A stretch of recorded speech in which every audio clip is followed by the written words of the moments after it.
Alright guys, we're back at Short Iron here in Muskegon, Michigan for our third Short Iron pull plow.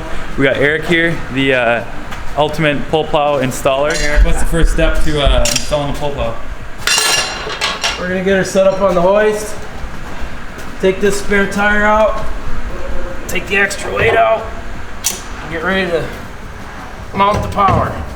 So you unbolt the original hitch receiver and then bolt on the receiver for the plow? Yep. Remove this. This will end up going back in place. There's some stuff underneath we'll have to remove that we'll show you later. And then we'll install the wires up in the box. How long does this usually take you if everything goes good? I can do them in 2 hours. It usually takes me 4 because I dink around and drink coffee and lose tools. So the connections to hook it up are currently in the box. I guess that might be changing in the near future. So these wiring harnesses, do you guys buy these or build them from scratch? Yep, these are all in-house. The only thing we don't build is our valve bodies and our cylinders yet. We got a prototype cylinder. We're not running yet. We're hoping to have it out this season, but maybe not. We'll do some testing. So you drill the holes and then start from the back and work your way forward? Yep, and the idea is this keeps all the salt and junk out of your plugs. Keeps them up high, keeps them protected from salt spray.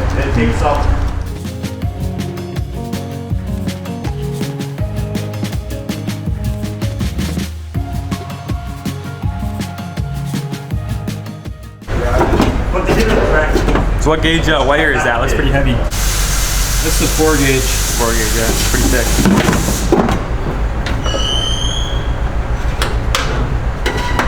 So you got this started and then get it up on the lift and run them underneath? Yep. Building stuff for TV sites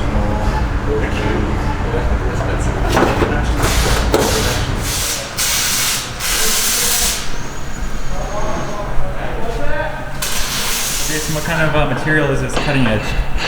It is UHMW. UHMW, and what's this, like an inch thick? 1.25 inches. On average, how long does this usually last? Depending on what you're plowing, usually we get about 2 seasons. Okay. Guys that do a lot of salting where everything's bare will go through it a lot quicker. Yeah. Some guys have run it 5 years. It just depends on how much down pressure you use. Yeah, I suppose if you're doing a lot of driveways too, it would last a lot longer.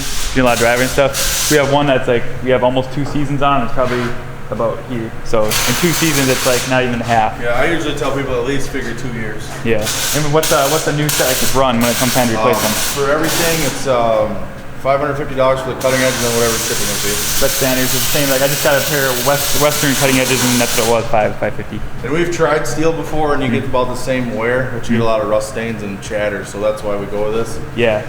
And this will also bounce over an obstruction. Yeah, better than steel. This is really good for like new concrete stuff and pavers. Like, have you ever seen it? Had any chatter? Nope, none. Stamped concrete, stuff like that. Pavers glide right over. Yeah. So you just cut it to length and then vice grip it on, drill the holes. Yep. Pretty simple. That way you don't gotta get.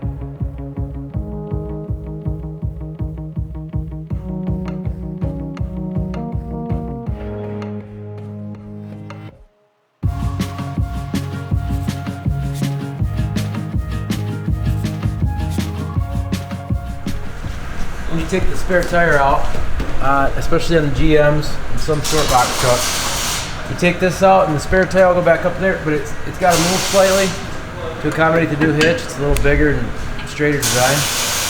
Sometimes on some trucks you'll need to modify the exhaust slightly to the side plate. You might hit it and make a little bit of noise once in a while, but typically that clears. Most of the time it's diesels with the big. Big tip at the end. Yep. So you remove this and then the hitch receiver here. Then we'll take the stock hitch receiver off, and then we'll put our new side plates, new center section for our. You get a hitch receiver and your plow motor will be all in one. And then eventually the spare tire, like I said, will be back up in there.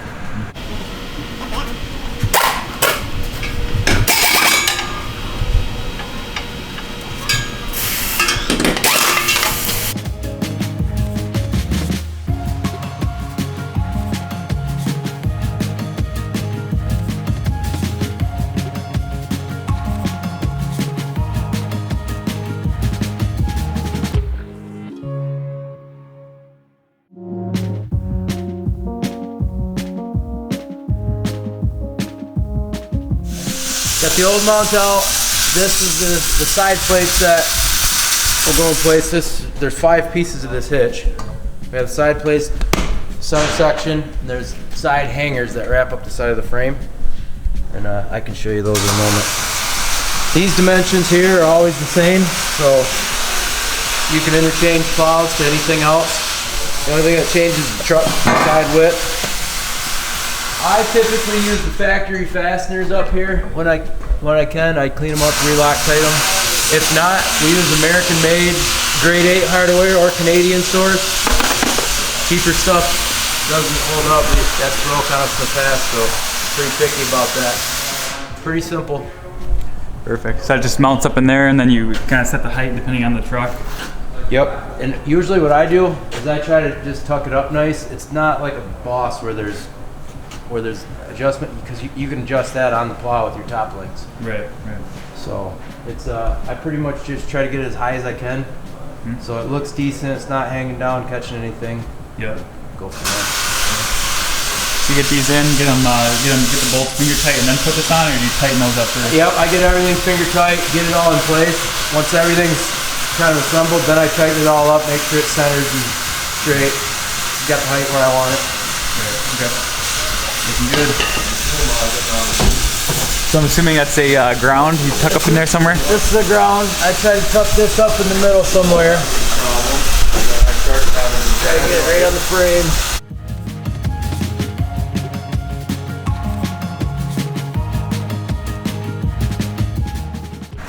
How much was that? That'll ground out your pump box. The wires, I usually run them right down the middle of the truck.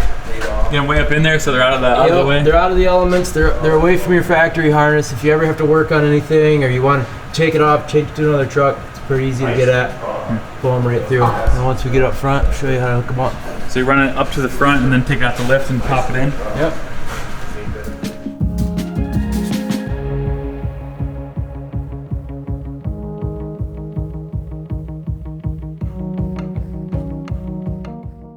When everybody gets a back blade, they already got a front blade, so I just go in. Same spot? Yep, this is your power cord, so somebody's usually got a hole cut somewhere. So look for the hole that's already there? Yeah. So it looks like right around this thing? If not, I'll usually go through the factory Little boot there? bulkhead deal, Yep. or I'll go through the floor, right underneath your feet on the driver's side. There's usually plugs you can get up and inside this. So this one will go right through there? Yeah. And it's just this, just all you put that straight in? Yep. And then, Then your controller plugs into this inside the cab. This is what goes inside your cab. yeah. And then there's a couple that run to the battery? You got your main power here. That'll go to the battery. There's a fuse that goes on that, and I'll show you that when I get to it. This guy in here. What I typically do is I'll zip tie this. I'll get it as long as I can, as much slack as I can. I'll zip tie this back in the middle, and that way the customers, if they want to put it somewhere special, they can do that when they get back. Usually I take everything, put it somewhere in the middle. Yep. Plug into that, then your controller is right here, and you can kind of do what you want with that. Inside. So this is for the controller? Mm-hmm. So you got one wire that goes in the little fuse panel here? Yeah, and this is your front blade power. It's the same thing. It powers the controller. They got a little splicer deal on the fuse, and we got a little baggy kit of stuff like that. You can do the same thing. On the GMs, they got a auxiliary power inside, a key-on power, so I'll just run this inside of that and put a little fuse on it too, a little 10 amp fuse. And this can ground anywhere. Just like a self-tapper into the frame somewhere. I usually try to find, there's usually one around that you can Connect find. Yeah, like that. That right there. Put it on there. Wow. Find a factory ground. There's usually studs all over the firewall or wherever you can find something to ground it to. Or we give you enough wire you can go to the battery or the fuse box.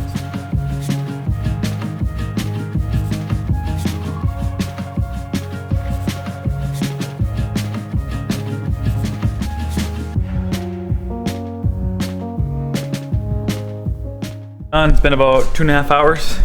Overall, pretty quick. Had about 15 people stop by, so it was about 10 people in the way. So, little overview here. This is your fuse on this end. You get around here and look at that. Got a 200 amp fuse there on your power wire. And there'll be the same thing on the other end in the box. This here is your controller power. You got a 15 amp fuse in there. 10 amp would work fine too. You don't want much in there, just in case. That's pretty simple. All this stuff is pre-made, so power and ground stuff. Factory ground going to the controller. And then the factory, or our controller harness goes from the box through the truck into the cab, and that's where you're gonna plug it inside. Super simple. Definitely doesn't take a rocket scientist to hook one of these up. Eric's done a lot of them. He's really good at them. He's done several of ours, never had any issues. Got the hitch, got the mount all mounted up here. We're going to get the plow out from the back here, get her outside, and get her hooked up. See you out there. All right, what's up, fogies? So we made it back here to central Minnesota, place we call home. Back to the yard here. Got a bunch of junk laying around. So here she is. She's white. She's crisp and clean as ever. Doesn't get any cleaner than this, so I'll fire her up to run her through the motions. It does have a switch on the side here. You can go up and down here. Lift the truck up. So that's nice for when you're adjusting, you want to hook it up and go up and down. We'll set you up over here and we'll run her through the motions.